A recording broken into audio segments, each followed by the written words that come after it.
And I'll be presenting to you my story of transformation titled A Letter to My Dad. Listen and be blessed. Dear Dad, funny how the word sounds quite foreign to my tongue, but yet you're my dad. I know you may seem surprised hearing from me because it feels like ages since I last communed with you as a daughter would to her father, but Dad, here am I. I have a lot to apologize for, but don't even know where to commence from. I know the question you might be asking yourself is, child, why? Why did you go far away from my presence? Why did you fall short of my mercy? Why did you compromise? But sadly, I have no answers to justify my actions because, yes, I had it all. You gave me all what my heart desired and required. You met all my needs and demands, but yet I was ungrateful and sought after futility, which had no utility to my soul. In my course to rebel and revel in the things which brought no meaning to my soul, I found myself going in deep into the depths of the unknown.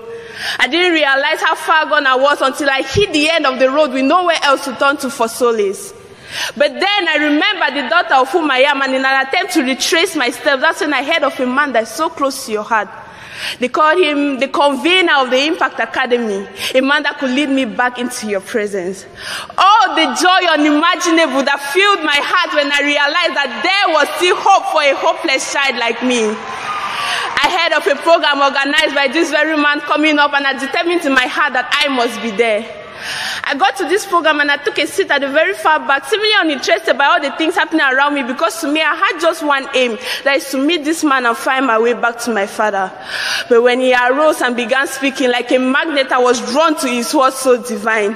And then he opened his mouth, eyes strained on me as if seeing deep down into my soul. And your words through his mouth filled with power and authority, pierced through my heart like a two-edged sword, and a voice said to me, child, your sins are forgiven. Arise, for you have been transported through grace to glory. And at that very moment, I felt all the weight and burden I carried being lifted off my shoulders. And a peace so divine I never knew I so desired filled my whole being. And I knew right there and then that yes, this wandering child has come home, and that yes, I have been transported through grace to greater glory. Thank you. Put your hands together.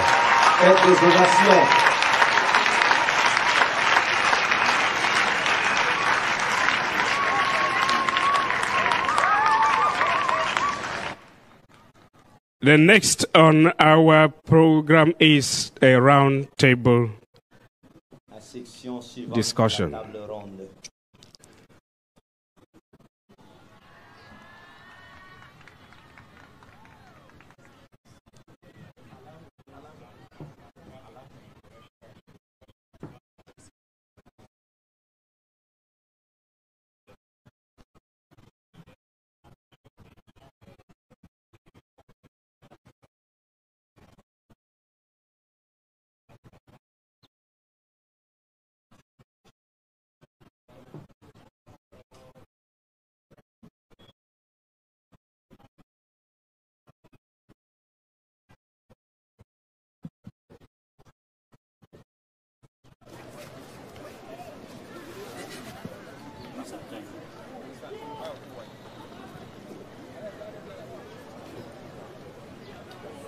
Hello there. You're once more welcome to this program. I am Asa Kimbi, your anchor for this program. And here with me to my right is Ebenezer Chishata. Muma Esther. And to my left, Shekina Rhoda. And Kumfevo. Thank you all for gracing our program with your presence. We recently celebrated the National Day here in Cameroon, le 20 mai, as you would say it in French.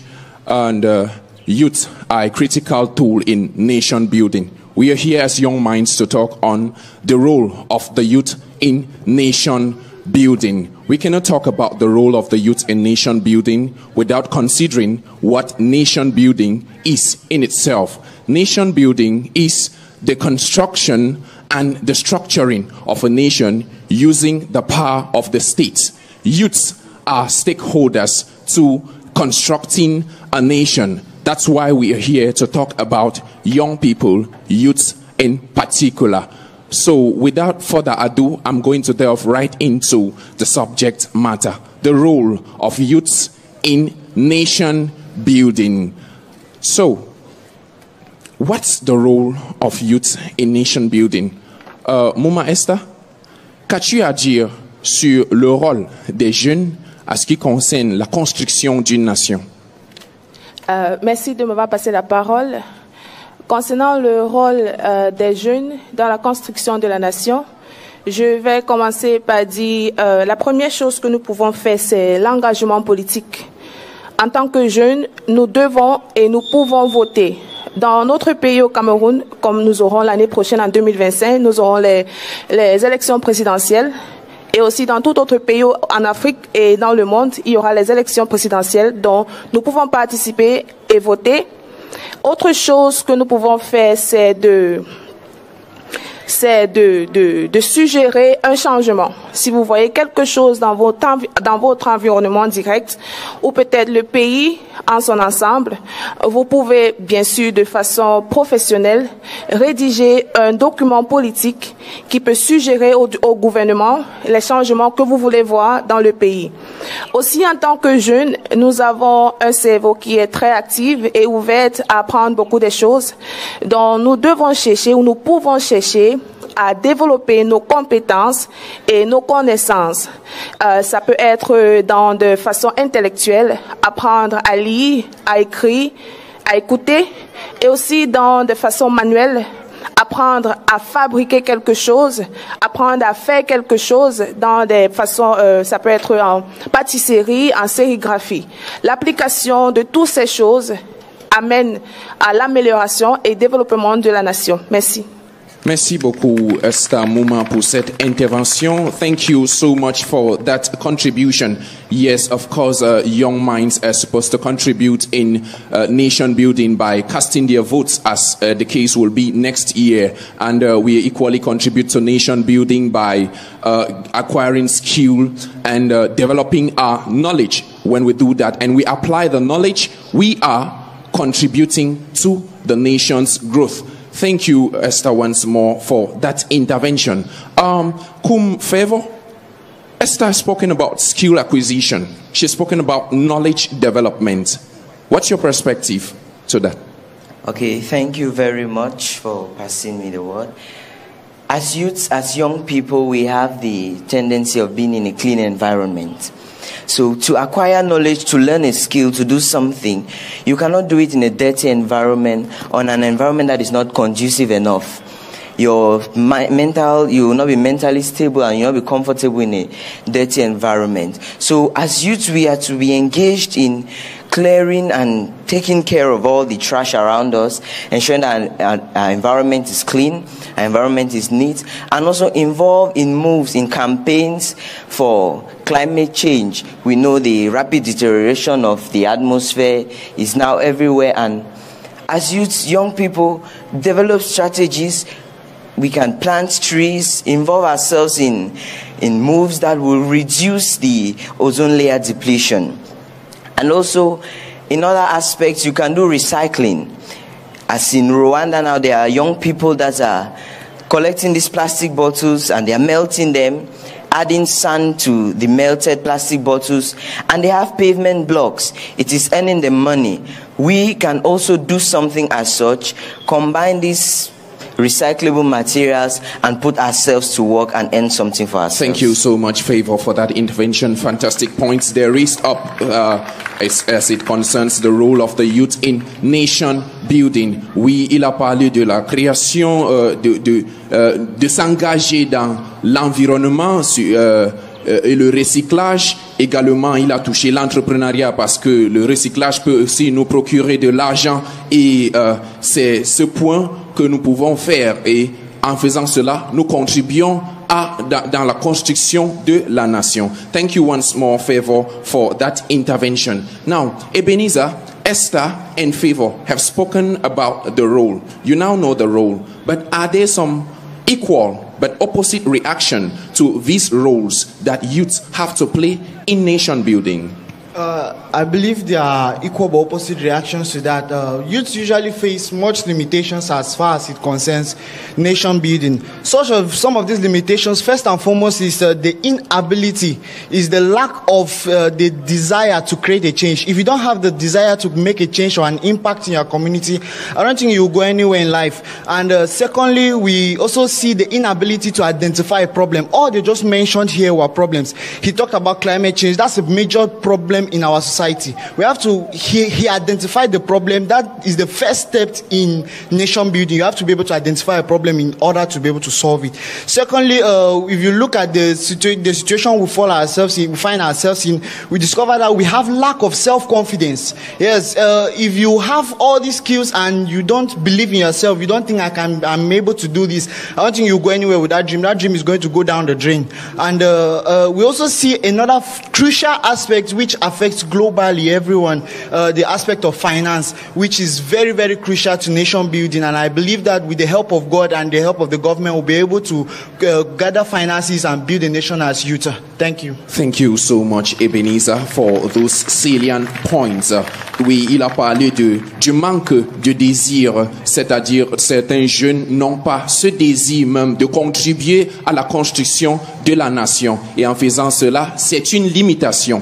D'autres limitations sont des limitations financières. Le manque de finances peut aussi limiter les jeunes sur comment contribuer à la construction d'une nation. Merci beaucoup une fois de plus, Ebenezer, pour ce point. Now, Favor, he's spoken about the limitations. What can the government do in order to encourage young people to contribute to nation building? Okay, you have the mind, you know what you have to do, but you are limited at a certain point. The government now comes up to help you, push you up, give you a lifting hand to achieve what you want. And they can do so by providing educational facilities, prioritizing education for our young people, for us ourselves. We should be engaged in effective education and ensure that it is accessible by everyone. And thank you so much, Favor, for that intervention.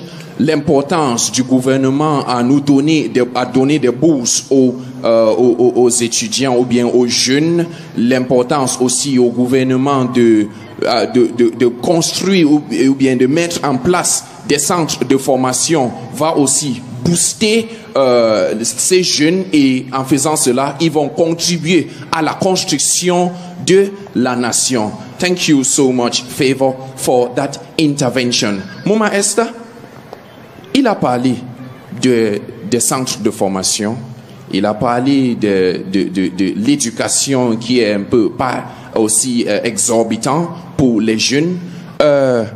Maintenant aussi, qu'est-ce que tu es en train de faire en tant que jeune pour contribuer à la construction de ta nation? Alors, présentement, je mène une recherche sur les obstacles aux soins chirurgicaux et je compte rédiger un document de politique avec les résultats. Et dans ce document, je compte proposer certaines choses qu'on peut améliorer les soins qu'on donne dans les hôpitaux. La majorité de nous pourront aller à l'hôpital et il y a certaines choses que je suis en train de... J'aimerais proposer que ces choses soient améliorées. Et je vais utiliser ça. Ça sera aussi une forme du développement de soins de santé et de la nation en général. Merci. Merci beaucoup une fois de plus, Esther Mouma, pour tous ces points saillants dont vous élevez là-bas. Thank you so much for the points you are raising. It's important. What she's doing to contribute to nation building is that she's doing a research now in surgical care, which is after which she is going to write a policy statement suggesting to the government what they can do to better ameliorate that sector in the medical aspect of the community. Thank you so much for that intervention. Shekina Roda, what are you doing to ameliorate or contribute to the nation where you are? Thank you so much. What we can do differently to contribute to the nation where we are, that is innovation. We're talking about doing things in new way. Even if there are things which have already been done before, try to find other ways to do them. Youths occupy a very pivotal position in every nation, be it here in Cameroon, all over the globe. We have very, very important things to carry out in our nations. We have the ability, by our youthfulness, to think out of the box. We are creative, we are curious, we are strong, we are able. So for you to be able to do something differently in order to contribute to building your nation, you have to think out of the box. Look at the health sector. We know that when someone is sick, we easily rush to the hospital. You can be innovative enough to create something online that can fetch you some money. Look at lots of people out there who have gone to school but have no jobs. They can use the skills they already have, like engineering, to come up with, to manufacture other items, other devices, other electronic gadgets that will help us today. Thank you so much, Shekina Rhoda, for those points raised there. Merci beaucoup. Les jeunes doivent activer ou bien booster l'aspect innovatif qui est inné, et également ils doivent activer la créativité qui est aussi innée, et en faisant cela, ça peut leur procurer de l'argent, et également ils vont contribuer dans la construction de leurs différentes nations.